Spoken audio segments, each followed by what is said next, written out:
میں جس کا اللہ نے اپنے بندوں سے وعدہ کیا ہے کہ جو ان کی آنکھوں سے پوشیدہ ہے، بے شک اس کا وعدہ نیکوکاروں کے سامنے آنے والا ہے۔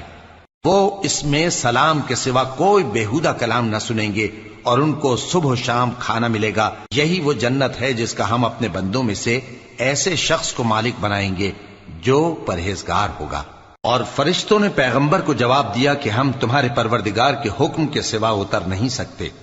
جو کچھ ہمارے آگے ہے اور جو پیچھے ہے اور جو اس کے درمیان ہے سب اسی کا ہے، اور تمہارا پروردگار بھولنے والا نہیں، یعنی آسمان اور زمین کا اور جو ان دونوں کے درمیان ہے سب کا پروردگار، تو اسی کی عبادت کرو اور اس کی عبادت پر ثابت قدم رہو۔